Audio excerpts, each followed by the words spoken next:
Okay Srinivas గారు మనతో పాటు తెలకపల్లి రవి గారు ప్రముఖ అనలిస్ట్ జాయిన్ అవుతున్నారు.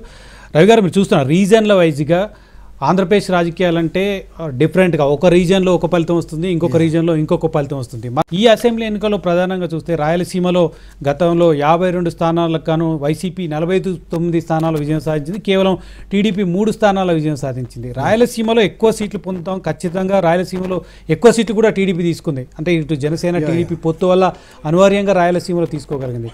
అదే మిస్టేకా టీడీపీ చేసిన మిస్టేక్ అదే ఉంటుందా?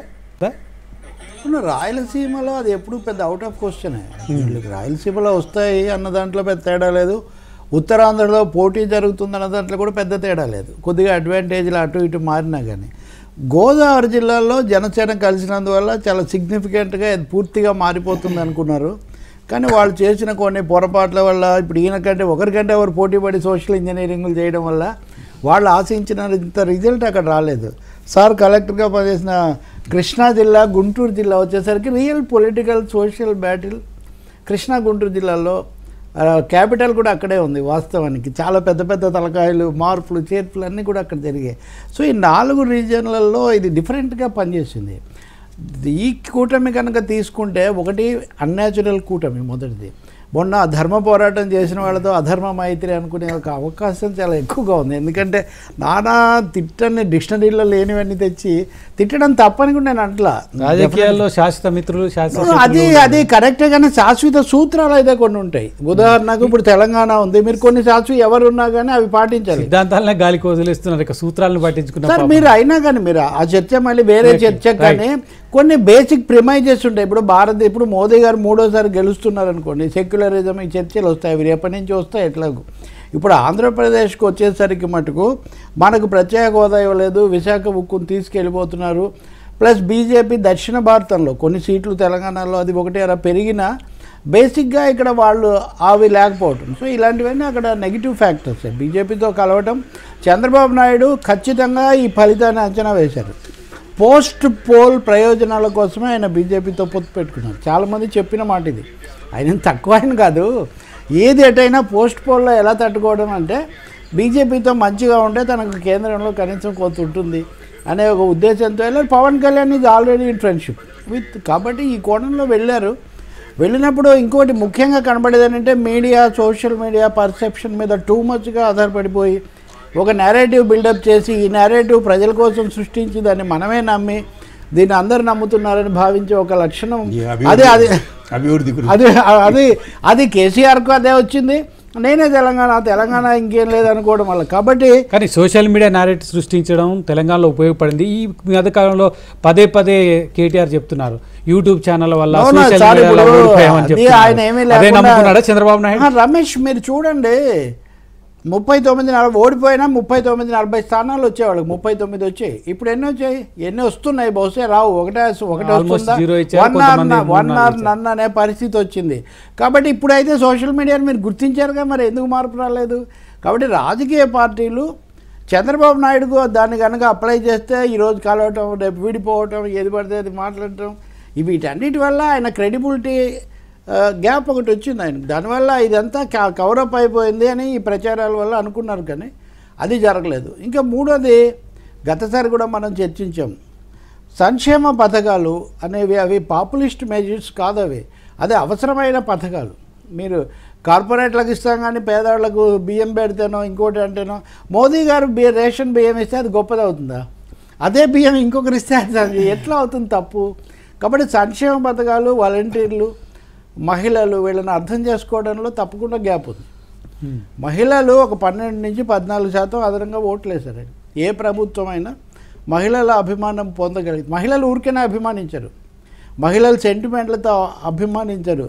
జీవిత అనుభవం, కష్టాలు నిలదొక్కుకోవడానికి సహాయపడడం వాళ్ళకి తెలుసు. కాబట్టి ఇప్పుడు 12% ఒక లెక్క ప్రకారం, ఇంకో లెక్క ప్రకారం 14%, 4% పురుషులు వేసినప్పటికీ అదనంగా ఈ 12-14% అక్కడ రావటం అన్నది ఆయనకు ఫెచ్ అయి ఉండాలి. ఇది మనకు పోలింగ్ రోజు కూడా విపరీతంగా రాత్రి దాకా ఉన్న క్యూస్ వీటన్నిటిలో అది కనపడింది.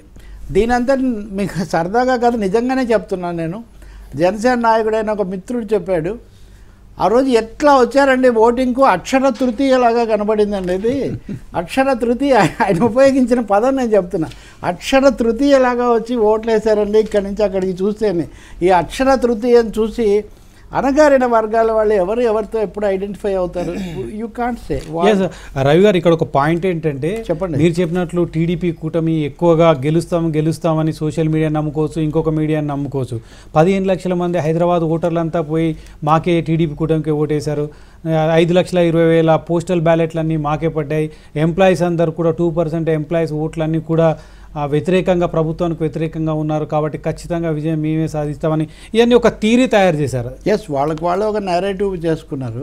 నేను ఇదే ఆరామస్థాన్తో చర్చలో ఉన్నాను. ఓకే, హైదరాబాద్ నుంచి వెళ్ళారు ఒక 14 లక్షలు, వీళ్ళలో ఒక 4 లక్షల మంది అని అటు వేసి ఉంటారా? ఈ 10 లక్షల మంది ఫ్యాక్టరీలో పోసినట్టు ఎటేస్తారు, ఒకవేళ అటైనా ఇటైనా. అలాగే ఉద్యోగ సంఘాలతో ప్రత్యక్షంగా కావాల్సినంత పరిచయం ఉంది. ఉపాధ్యాయుల సభలో కూడా మాట్లాడొచ్చాను నేను. ఖచ్చితంగా వాళ్ళలో నిరసన ఉంది. పిఆర్సీ విషయం కానీ, ఓపీఎస్ విషయంలో కానీ, బకాయిలు ఇవన్నీ నిజమే. కానీ వాళ్ళతో మాట్లాడితే కూడా 30% వేస్తుంటారు, 70-30 అయిండొచ్చు, 80-20 అయిండొచ్చు. మనకున్న ఫస్ట్ పోస్ట్ ఓటింగ్ సిస్టంలో అక్కడ ఎవరికి పడింది అదంతా భవిష్యత్తులో మనకి ఇంకా కౌంటింగ్ చేసినప్పుడు పోస్టల్ బ్యాలెట్. ఇప్పుడు వైసీపీ వాళ్ళు ఎందుకు ఇంతగా పెనుగులాడుతున్నారు అంటే, దే ఆర్ కన్విన్స్డ్ ఈ ఓట్లు ఎన్ని ఇన్వాలిడ్ అయితే మాకు అంత మంచిదని భావిస్తున్నారు వాళ్ళు. అవి ఎక్కువ భాగం వ్యతిరేకంగా పడి ఉంటాయి అని ఈరోజు హైకోర్టు కూడా కొట్టేసింది. కాబట్టి నిజానికి ఈ సర్వేలో అది ఆ ఫ్యాక్టరీ ఉండదు. ఉద్యోగులకు సంబంధించిన అన్రెస్ట్కి కారణం నిజానికి ఉద్యోగులు ప్రభుత్వం మీద వ్యతిరేకత ఉన్నారా? ఉన్న 2% ఓట్లు టీడీపీకి లాభం అయ్యే అవకాశం ఉందా? యాక్చువల్గా ఉద్యోగులకి వాళ్ళకి వ్యతిరేకత ఉందో లేదో తర్వాత విషయం, కానీ మేజర్గా గవర్నమెంట్ జాబ్ అంటే 1వ తారీఖు కరువు రాని, వరదలు రాని, ఏమన్నా రాని 1వ తారీఖు బ్యాంకులో జీతం వచ్చేస్తుంది. అది జరగడం లేదు ఇప్పుడు. ఈ ఫైనాన్షియల్ మేనేజ్మెంట్లో కొంచెం డిలే అవుతుంది. సో ఏదైతే కామన్ సెన్స్ ఇప్పటి వరకు ఏ గవర్నమెంట్లో అయినా ఎన్నేళ్ళు మన ఇండిపెండెంట్ ఇండియాలో 1వ తారీఖు జీతం రాని సంఘటన నేను మాత్రం చూడలేదు నా సర్వీస్లో. ఇప్పుడు ఏమవుతుంది, 5వ తారీఖు, 4వ తారీఖు, 10వ తారీఖు జీతాలు. అది చాలా దెబ్బతీస్తుంది సైకలాజికల్గా గవర్నమెంట్ ఎంప్లాయీస్ పట్ల. గవర్నమెంట్ కానీ ఏ ఎంప్లాయీ అయినా 1వ తారీఖు జీతం వచ్చిందంటే పసారంగడిలోనో లేకపోతే పిల్లల జీతాలో లేదా బస్సు టికెటో ఏదో ఒకటి ఉంటుంది అనమాట. అవి చేయలేకపోతున్నారు. బకాయిలు కూడా బాగా పేరుకుపోయాయి సార్ న్యాచురల్గా. సో ఎప్పుడైతే మీకు నీకు 1వ తారీఖు నాకు జీతం రాలేదు అంటే డెఫినెట్గా వ్యతిరేకత వచ్చేస్తుంది. దీనికి తోడు పిఆర్సీ అంటారు, పిఆర్సీ ఏదో ఇవ్వాలి, తర్వాత ప్రమోషన్లు టకటగా ఇవ్వలేదనో, ఎందుకంటే వేకెన్సీస్ ఫిల్అప్ చేస్తూ పోతే ప్రమోషన్లు వస్తాయి, అది రాకుండా పోవడము, ఇట్లాంటి కొన్ని కారణాల వల్ల ఉద్యోగుల్లో వ్యతిరేకత ఉంటుంది. తప్పకుండా ఉంటుంది. ఇది కొంచెం ఎక్కువ ఉండండి, అది అసంతృప్తి. ఆల్ సెడ్ అంటే ఉద్యోగుల సమస్యలు రేపు కూడా సమస్యలే. ఎందుకంటే జగన్ ప్రయారిటీస్ లిస్టులో ప్రాధాన్యత క్రమంలో ఉద్యోగులు ప్రాధాన్యత కాదు సార్. కాబట్టి రేపు కూడా ఈ సమస్య